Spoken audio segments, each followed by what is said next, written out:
आप देख रहे हैं अपना बिहार और आपके साथ मैं हूं विवेक। अपने कारनामों से अक्सर विवादों में रहने वाले जेडीयू विधायक गोपाल मंडल ने आज मर्यादा की सारी हदें पार कर दी। अभी 3 दिन पहले भागलपुर अस्पताल में पिस्टल लहराने का मामला शांत भी नहीं हुआ था कि आज पटना के जेडीयू कार्यालय में गोपाल मंडल ने सत्ता की हनक में मीडिया कर्मियों को गाली देना शुरू कर दिया, जिस पर बवाल मच गया है।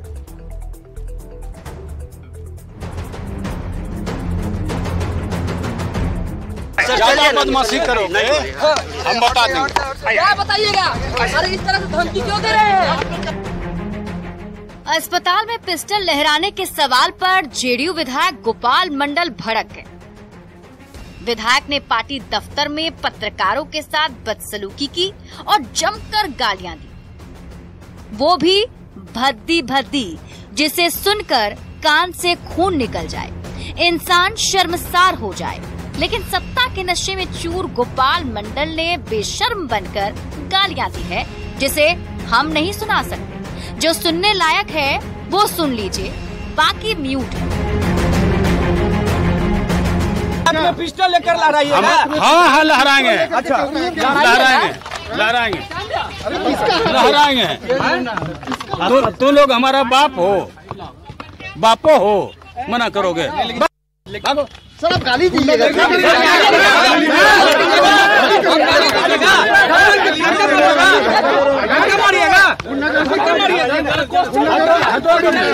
जदयू का यही संस्कृति है क्या? गाली क्यों बक रहे हैं? सुन लिया आपने।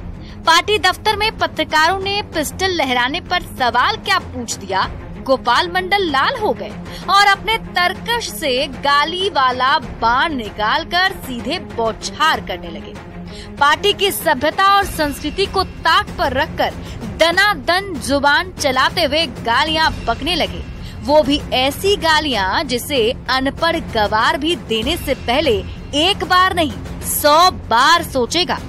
लेकिन गोपाल मंडल को उसकी परवाह नहीं थी। ठीक वैसे ही जैसे अस्पताल में हाथ में रिवॉल्वर लेकर मरीजों को डरने के लिए मजबूर किया था। हालांकि उस मामले पर भागलपुर सिटी डीएसपी के जांच रिपोर्ट सौंपते ही एसएसपी ने रिपोर्ट डीएम को भेज दिया, जिसके कुछ ही घंटों बाद गोपाल मंडल को नोटिस मिल गया। लेकिन गाली वाले बयान पर सियासी गलियारे में सियासत तेज हो गई है। बीजेपी ने हमला बोलते हुए नीतीश कुमार से कार्रवाई की मांग की है। जो पत्रकारों को धमका सकता है, जो पत्रकारों से गाली गलौज की भाषा में बात करता हो, जो अस्पताल में खुलेआम हथियार लहरा रहा हो, सोचिए वो क्या क्या कर सकता है। नीतीश कुमार जी, केवल जनता राज बताने से काम नहीं चलेगा, कार्रवाई करिए। वहीं इस पूरे प्रकरण पर शर्मिंदगी जाहिर करते हुए ग्रामीण विकास मंत्री श्रवण कुमार ने भी निंदा की है और कहा है कि इस तरह का कृत्य नहीं होना चाहिए, ये दुखद है।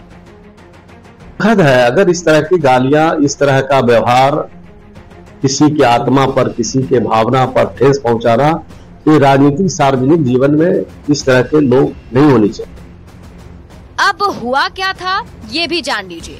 दरअसल जब विधायक गोपाल मंडल पटना के जेडीयू ऑफिस पहुंचे तो पत्रकारों ने भागलपुर के JLNMCH में उनसे रिवॉल्वर लेकर जाने पर सवाल पूछ दिया। इस पर गोपाल मंडल ने कहा कि अरे पिस्टलवा त अभियो है मेरे पास, दिखावे का पिस्टल। अरे हम अस्पताल जल्दी में गए थे तो बेल्टवा छूट गया, रिवॉल्वर हम ले लिए। जैसे ही सीढ़ी पर कदम रखे तो रिवॉल्वर पैजामा से फिसल गया। लेकिन गोपाल मंडल का ये तर्क पत्रकारों के गले नहीं उतरा। इसी के बाद जब और सवाल पूछे गए तो गोपाल मंडल के मुंह से गालियां फूटनी शुरू हो गई। वो पैजामे से बाहर हो गए, ठीक वैसे ही जैसे उनका रिवॉल्वर पैजामे से फिसल गया। भागलपुर से विकास कुमार सिंह और जमुई से केसी कुंदन के साथ ब्यूरो रिपोर्ट। तो जेडीयू विधायक गोपाल मंडल के अस्पताल में पिस्टल लहराने और पार्टी कार्यालय में गाली देने को लेकर केंद्रीय मंत्री गिरिराज सिंह ने निशाना साधा। गिरिराज सिंह ने कहा कि नेता आरजेडी के हों या फिर जेडीयू के, ये लोग खुद को कानून से ऊपर समझते हैं, जिससे साफ जाहिर होता है कि बिहार में जंगल राज पार्ट 2 सुपर आ चुका है। में भी ये काम कर चुके हैं। कुछ दिन पहले इस ढंग की भाषा का प्रयोग कर चुके हैं, मार देंगे, काट देंगे, तोड़ देंगे। और अब तो जंगल राज 2 सुपर आ गया है। अब तो लोग स्वतः ये मीडिया को डरा रहे हैं। मीडिया चौथा स्तंभ है, लेकिन वो डरा तो रहे हैं। इधर दिल्ली में केंद्रीय गृह मंत्री की अध्यक्षता में नक्सलवाद को लेकर बुलाई गई बैठक में बिहार के सीएम नीतीश कुमार शामिल नहीं हुए। उनकी जगह बिहार के वित्त मंत्री विजय चौधरी बैठक में शामिल हुए और INDIA अलायंस बनने के बाद से ही नीतीश के बदले हुए रुख को लेकर सियासत तेज है।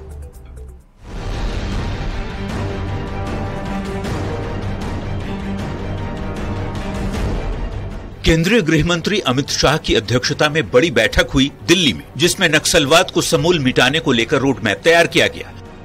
देश भर के सभी मुख्यमंत्रियों को बैठक में बुलाया गया था। पड़ोसी राज्य झारखंड के सीएम हेमंत सोरेन भी बैठक में पहुंचे, पर बिहार के मुख्यमंत्री नीतीश कुमार ने इससे दूरी बना ली। उनकी जगह बिहार के वित्त मंत्री विजय चौधरी बैठक में शामिल हुए। विजय चौधरी ने कहा कि नक्सलवाद पर नियंत्रण में बिहार सबसे आगे है, बावजूद इसके केंद्र से सहयोग नहीं मिल रहा। तो जो नक्सल गतिविधियों को रोकने में और उनके विरुद्ध कार्रवाई करने में बिहार अभी पूरे देश में सबसे अग्रणी राज्य। तो जैसे ये लोग जो SRE बोलते हैं, सिक्योरिटी रिलेटेड एक्सपेंडिचर, इससे जुड़ी जितनी योजनाएं हैं सबको इन लोगों ने केंद्र प्रायोजित योजना बना दिया है। मतलब उसमें 40% पैसा हमारा भी लगता है, जबकि इसको होना चाहिए जो 100% इनके द्वारा इसका खर्च वहन किया जाना चाहिए। उसमें भी जो केंद्र प्रायोजित योजना का जो स्वरूप दूसरे विभागों में लागू होता है उससे भिन्न यहाँ पर है। वो व्यवस्था सही नहीं है। केंद्र की बैठक से नीतीश कुमार की दूरी बनाए जाने पर बिहार की सियासत गर्म हो गई है। बीजेपी ने बैठक में शामिल नहीं होने पर नीतीश पर हमला बोला है, तो कांग्रेस कहती है कि ये कोई मुद्दा नहीं है। नक्सल प्रभावित क्षेत्रों की बैठक पूरे देश के मुख्यमंत्री पहुंचे और नीतीश कुमार लालू प्रसाद यादव के दबाव में खुद नहीं गए। नीतीश बाबू सिर्फ अपनी कुर्सी बचाने के लिए और कितना धोखा देंगे बिहार की जनता को। गृह मंत्री के द्वारा बुलाए हुए बैठक तो आवश्यक नहीं हर बैठक में मुख्यमंत्री ही जाए। मुख्यमंत्री की अपनी व्यस्तता होती है। सीएम नीतीश कुमार शुक्रवार को वैसे काफी व्यस्त दिखे थे। पहले सचिवालय में फाइलों का निपटारा किया, फिर नीतीश जेडीयू दफ्तर पहुंचे और वहां पार्टी नेताओं के साथ बैठक की। जाहिर है व्यस्तता वजह हो सकती है, पर नीतीश केंद्र की बुलाई कब और किस बैठक में शामिल नहीं हुए ये भी जरा जान लीजिए। 27 मई 2023 को नीति आयोग की बैठक में नीतीश शामिल नहीं हुए। 13 जनवरी 2023 को गंगा विलास क्रूज के उद्घाटन में पीएम से दूरी बना ली। 17 दिसंबर 2022 को ईस्टर्न जोनल काउंसिल की बैठक से भी दूर रहे। 6 दिसंबर 2022 को G20 शिखर सम्मेलन को लेकर सर्वदलीय बैठक से भी दूरी बनाई। 7 अगस्त 2022 को नीति आयोग की बैठक से सीएम नीतीश नदारद रहे। 25 जुलाई 2022 को राष्ट्रपति के शपथ ग्रहण समारोह में भी नहीं शामिल हुए। महागठबंधन की सरकार बनने के बाद और बीजेपी के खिलाफ INDIA गठबंधन के खिलाफ मोर्चा बनाने वाले नीतीश की अहम बैठकों के बहिष्कार किए जाने पर सियासत इसी वजह से गरमाई हुई है। न्यूज 18 के लिए दिल्ली से अमितेश सिंह के साथ ब्यूरो रिपोर्ट। तो नक्सलवाद पर केंद्र की मीटिंग में सीएम नीतीश कुमार के शामिल नहीं होने पर सुशील मोदी ने तंज कसा। सुशील मोदी ने कहा कि नीतीश कुमार में अमित शाह का सामना करने की हिम्मत नहीं है। बोले कि नीतीश जी क्यों नहीं गए? उनको हिम्मत नहीं है कि वो अमित शाह का मुकाबला कर सके, क्योंकि जिस दिन गठबंधन टूटा उसके एक दिन पहले भी वो टेलीफोन पर ही कर दे कि नहीं कोई गड़बड़ नहीं है, सब ठीक चल रहा है। तो जिस नीतीश कुमार ने अमित शाह को धोखा दिया, पीठ में छुरा भोंकने का काम किया, उनके आमने सामने कैसे हो सकते थे? भेज दिया विजय चौधरी जी। विजय चौधरी जी कोई सामान्य प्रशासन विभाग के मंत्री हैं क्या? कोई होम मिनिस्टर हैं क्या? और जो मुद्दा उठा रहे हैं कोई आज का मुद्दा है क्या? ये तो कोई आज की योजना तो है नहीं कि 9 अगस्त के बाद कोई केंद्र ने नई योजना बनाई हो। और आज केंद्र के ही प्रयासों का परिणाम है कि बिहार में नक्सलवाद लगभग अपनी समाप्ति पर है। हाल के वर्षों में देखेंगे तो देश के अधिकांश राज्यों के अंदर केवल छत्तीसगढ़ के कुछ इलाकों को छोड़ दें तो जो नक्सली आंदोलन था वो लगभग समाप्त हो गया। और ये अमित शाह और नरेंद्र मोदी के प्रयासों का परिणाम है। तो ये कोई आज की बात है क्या कि आज बदल दिया? 60-40 तो पिछले अनेक वर्षों से है। तो इसलिए नीतीश जी को जाना चाहिए था। नक्सल एक बड़ा मुद्दा बिहार का है, झारखंड की सीमा सटी है, बगल के अंदर छत्तीसगढ़ है, उत्तर प्रदेश है, जो एक समय में नक्सल प्रभावित इलाके हुआ करते थे। तो मुख्यमंत्री जो है उनको हिम्मत नहीं कि वो अमित शाह का मुकाबला कर सके। बिहार में बीजेपी अब किसी को अपने कंधे पर नहीं बिठाएगी। पार्टी के राष्ट्रीय अध्यक्ष जेपी नड्डा के इस बयान पर सियासत तेज हो गई। जेडीयू नेता मुख्यमंत्री नीतीश कुमार के करीबी अशोक चौधरी ने कहा कि बीजेपी क्या बोलेगी, वो तो खुद नीतीश कुमार के कंधे पर बैठकर बिहार में आगे बढ़ी। कंधे पर बैठकर आगे बढ़ा है, ये तो पूरा देश और प्रदेश जानता है ना। भारतीय जनता पार्टी जब नीतीश जी के साथ नहीं आई थी तब उनका क्या हैसियत बिहार में था। अब जब नीतीश जी के साथ आई तब उनकी क्या हैसियत हुई। ये तो अटल बिहारी वाजपेयी जैसे श्रद्धेय नेता थे जिनके साथ कोऑर्डिनेशन बना करके दोनों पार्टी यहाँ पर आगे बढ़ी थी। और जो लोग अब कहते हैं तो अब तो उपेंद्र कुशवाहा, चिराग पासवान जैसे लोग जो गए हैं वो ना सोचे कि क्या करेंगे। अब नीतीश कुमार जी तो खुद नेता थे भाई, उनके तो कंधे पर ही लोग आगे बढ़े हैं। इधर अशोक चौधरी के बयान पर सुशील मोदी ने भी पलटवार किया। सुशील मोदी ने कहा कि नीतीश कुमार कभी लालू प्रसाद के कंधे पर बैठकर, कभी बीजेपी के कंधे पर बैठकर मुख्यमंत्री बनते रहे, अपने बलबूते कभी मुख्यमंत्री नहीं बन पाए। बिहार सरकार में मंत्री अशोक चौधरी की तरफ से कहा गया है नीतीश कुमार ने बीजेपी को कंधे पर बैठाया। उन्होंने जेपी नड्डा राष्ट्रीय अध्यक्ष का जवाब दिया है। अभी वो बैठाया कि हम लोगों ने बैठाया। 2000 में नीतीश जी के तो केवल 35 एमएलए जीत कर आए थे, हमारे 65 एमएलए थे। तो कंधे पर किसने किसको बैठाया? और 2020 में जनता दल को तो केवल 44 विधायक थे, हमारे तो 75 से ज्यादा विधायक थे। तो 75 वाले ने 44 को कंधे पर बैठाया कि 44 वाले ने 75 को बैठाया। तो देखिए, आज तक नीतीश जी कभी लालू के कंधे पर, कभी बीजेपी के कंधे पर बैठकर मुख्यमंत्री बनते रहे। इतने वर्षों से मुख्यमंत्री हैं, कभी भी अपने बलबूते मुख्यमंत्री नहीं बन पाए। आज भी उनकी 44 संख्या है, राष्ट्रीय जनता दल की करीब 78-79 है। तो आज उनके कंधे पर चढ़कर वो मुख्यमंत्री बने हुए हैं। तो इसलिए नीतीश जी अब तो 17-18 साल हो गया और अब तो आपका ग्राफ गिरता जा रहा है। इसलिए आप बिना किसी दूसरे की वैशाखी के आप कुछ नहीं बन सकते। रेलवे में लैंड फॉर जॉब मामले में सुप्रीम कोर्ट से जमानत मिलने के बाद लालू प्रसाद पटना लौट आए हैं। लालू प्रसाद को जमानत मिलने के बाद पटना एयरपोर्ट पर समर्थकों और आरजेडी कार्यकर्ताओं ने जोरदार स्वागत किया। पटना एयरपोर्ट पर लालू प्रसाद ने मीडिया के किसी भी सवाल का जवाब नहीं दिया।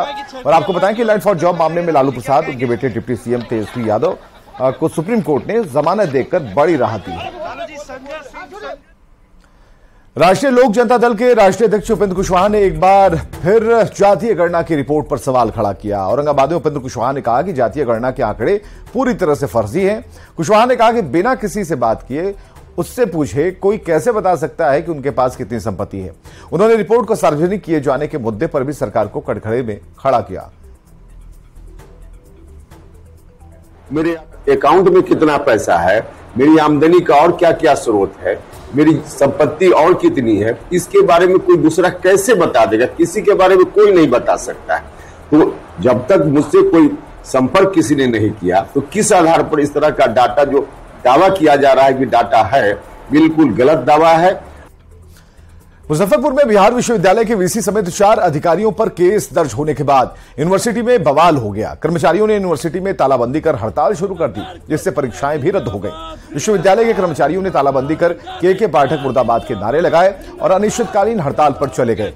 इसके बाद कुलपति आवास पर बैठक कर आगे की रणनीति पर बैठक हुई है। वीसी समेत 4 कर्मचारियों पर केस दर्ज होने के विरोध में छात्रों ने भी हंगामा किया।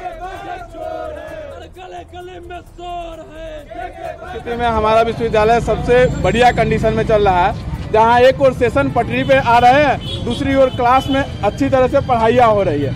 इसके बावजूद ये सरकार हमारे ईमानदार अधिकारियों को जबरन किसी भी मामले में बिना बात किए हुए फंसा रही है। ये बहुत ही दुर्भाग्यपूर्ण है। हम सभी पहले से ही शोषित हैं। यहाँ पे 2018 से 21 का सेशन हमारा ग्रेजुएशन का था, अभी तक मतलब 22 में जाकर वो कंप्लीट हुआ।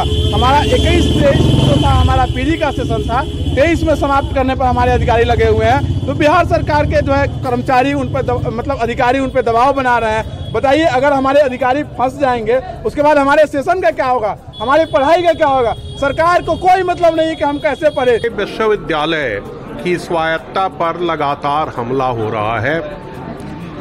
अभी हमारे 4 वरीय पदाधिकारियों पर अवैधानिक तरीके से जो प्राथमिकी दर्ज कराई गई है। विश्वविद्यालय पठन पाठन की व्यवस्था सुचारू करने के लिए लगा हुआ है। रात दिन काम हो रहे हैं, यहाँ सत्र नियमित किए जा रहे हैं। इसके बावजूद राग द्वेष से ग्रस्त होकर हमारे उच्चाधिकारियों पर मुकदमा किए जा रहे हैं। इसी के विरोध में शिक्षक संघ, कर्मचारी संघ, छात्र संघ, पूरा विश्वविद्यालय परिवार आक्रोशित है और इसी संदर्भ में हम लोग यहाँ एकत्र हुए हैं। जब तक हमारा मान सम्मान वापस नहीं मिलेगा, हम बंदी के साथ हैं, हम प्रतिरोध करेंगे, हम प्रतिकार करेंगे। उनके विश्वविद्यालय की स्वच्छता पर हनन किया जाएगा तो जाहिर बात है वो भी विवेकशील प्राणी है, वो भी विश्वविद्यालय से जुड़े हुए हैं, कोई निर्णय उन पर थोपा नहीं जाएगा। छात्र हित को ध्यान में रखते हुए तो छात्र हित में ही तो सब काम हो रहा है। ये छात्र हित की ही बात चल रही थी कि विश्वविद्यालय पट्टी बनाया जा रहा था, किसी तरीके से वो डिरेल हो, इसीलिए तो ये सब किया जा रहा है। विश्वविद्यालय को डिरेल करने के लिए जाहिर बात है, जो चीज़ पटरी पर चल रही थी, जो पत्रिका जो परीक्षाएं लगातार 135 दिन में 52 परीक्षाएं ली गई। हमारा शेड्यूल है 2023 का सेशन अक्टूबर में क्लियर हो जाता, कंप्लीट हो जाता, उसको डिटेल करने की कोशिश की जा रही है। ऑडिट रिपोर्ट क्या है? ऑडिट रिपोर्ट किसी ऑडिटर ने दिया तो हमारे FOFS से उसका प्रतिवेदन तो लेना चाहिए, ऑडिट मैनुअल का पालन तो होना चाहिए। FOFS से पूछिए, उन्होंने उसका जवाब दे भी दिया समय से। बिहार में आर्थिक अपराध इकाई ने सिपाही भर्ती परीक्षा में गड़बड़ी मामले की जांच तेज कर दी। EOU ने अब तक इस मामले में कई जिलों में कुल 74 FIR दर्ज की है। ये FIR पटना समेत 22 जिलों में दर्ज की गई। इसके आधार पर अब तक 150 लोगों को गिरफ्तार किया गया है। ADG पुलिस मुख्यालय जितेंद्र सिंह गंगवार ने कहा कि इस मामले में अब तक और भी FIR दर्ज की जा सकती है। वहीं बिहार में क्राइम कंट्रोल और अपराध के अनुसंधान में तेजी लाने के लिए अब हर जिले में मोबाइल फॉरेंसिक लैब होगी। इससे घटना के बाद जितनी जल्दी हो सके वैज्ञानिक तरीके से अनुसंधान किया जा सकेगा। संबंध में जो विभिन्न मामलों में FIR दर्ज की, वो FIR को अब आर्थिक अपराध इकाई टेक ओवर कर रहा है। कुल अभी तक 74 FIR दर्ज हुई हैं और आज तक लगभग 150 लोगों की इस मामले में गिरफ्तारी हो चुकी है। हम लोग मोबाइल फॉरेंसिक यूनिट बैठा रहे हैं, जो कि मोबाइल वैन भी रहेगी और उसमें साइंटिस्ट रहेंगे। जहां कहीं भी जाना हो, घटना स्थल पर हम शीघ्र पहुंचेंगे। अभी जैसा आपको बताया कि हमने 595 घटना स्थल पर हमारी टीम गई। अब जब ये हमारी जगह जगह पर टीम आ जाएगी तो और भी बहुत सारे मामले पर जाकर के करेंगे। बालिका गृह में रह रही बेसहारा लड़कियों को अब आत्मनिर्भर बनाने की कवायद की जा रही है। सर्व संसाधन विभाग की तरफ से उन्हें प्रशिक्षित किया जा रहा है, जिसके तहत उन्हें पटना में ब्यूटिशियन का कोर्स कराया जा रहा है, ताकि वैसी लड़कियां जिनके पास न घर है, ना परिवार, ना ही कुछ करने के लिए कोई काम, इससे वो जीवन यापन कर सकें। जायजा लिया नीता मिश्रा ने। विभाग की तरफ से बालिका गृह की रहने वाली बच्चियों को ट्रेनिंग दी जा रही है। वो बच्चियां जो अनाथ हैं, जो बालिका गृह में रहती हैं, ऐसे में वो आगे कैसे बढ़े, क्योंकि जीवन तो समाप्त होता नहीं। ऐसे में समाज कल्याण विभाग की तरफ से उन्हें उस लायक बनाया जा रहा है ताकि वो रोजगार कर सके। और उसके मद्देनजर यहाँ देख सकते हैं, जो लड़कियां हैं उन्हें अब ब्यूटी पार्लर की ट्रेनिंग दी जा रही है। यानी वो तमाम ऐसी चीजें सीखेंगी जिससे वो अपने पैरों पे खड़ी हो सकती हैं। हेयर डिजाइनर, मेकअप, तमाम ऐसे जो संसाधन हैं उन्हें सिखाए जा रहे हैं। और उसके मद्देनजर यहाँ एक छोटे से ब्यूटी पार्लर का उद्घाटन भी हुआ है, शुभारंभ हुआ है। और ये जो तमाम बच्चियां हैं अब आज से ट्रेनिंग करेंगी। शुरुआत 20 लड़कियों के साथ हुई है, यानी 20 लड़कियों को ट्रेनिंग दी जाएगी और कोशिश यही है कि इन बच्चियों को एक स्थान पर पहुंचाया जाए। ट्रेनर भी हमारे साथ हैं, क्या नाम है? दीपमाला। कितने लड़कियों को ट्रेनिंग दे रही है? अभी तो 20 हैं। जी। क्या कुछ सिखाएंगे? अभी इनका मेन जो बेसिकली कोर्स है वो हेयर से रिलेटेड है, हेयर असिस्टेंट, हेयर ड्रेसर और हेयर स्टाइलिस्ट का। तो अभी तो स्टार्टिंग उसी से होगा, फिर उसमें और एड ऑन होगा ब्यूटी एंड मेकअप। कितने दिनों तक कोर्स चलेगा? ये 3 to 4 months। यस। 2-3 महीने इन्हें सिखाए जाएंगे। सब लड़कियां सीखेंगी, पैरों पे अपनी खड़ी भी होंगी। कहाँ कैसे इन्हें रोजगार मिलेगा? देखिए, इनके ट्रेनिंग के बाद और ट्रेनिंग के दौरान हम लोगों ने कई करिकुलम को ऐड किया है। लाइफ स्किल के बारे में, कम्युनिकेशन स्किल के बारे में, एंटरप्रेन्योरशिप के बारे में। तो जो बच्चियां स्वरोजगार करना चाहेंगे उनको हम लोग उसी दिशा में ट्रेंड करेंगे और उसी दिशा में उनको हम प्रोत्साहित करेंगे। जो जॉब के लिए जाएंगे, हमारा डिफरेंट टाई-अप्स है, नेचुरल्स के साथ है, जावेद अबीब के साथ है, और भी जो ब्यूटी एंड वेलनेस के चेन में है, सैफरॉन के साथ है, तो उनके यहाँ हम इनको प्लेस करेंगे। पूरी तैयारी है, सिर्फ सिखाया ही नहीं जाएगा, उन्हें एक जगह भी देने की जो तैयारी है वो यहाँ कर ली गई है कि बच्चों को सिखाया जाए और उसके बाद उन्हें जगह पे पहुँचाया जाए, ताकि जो बालिका गृह में बच्चियाँ रहती हैं, जो फिलहाल अनाथ हैं, वो जिंदगी भर अनाथ ना रहें, वो रोजगार भी करें और अपने पैरों पे खड़ी भी हों। विनीता मिश्रा, न्यूज़ 18 पटना। और खबरें लगातार जारी हैं, बने रहिए हमारे साथ।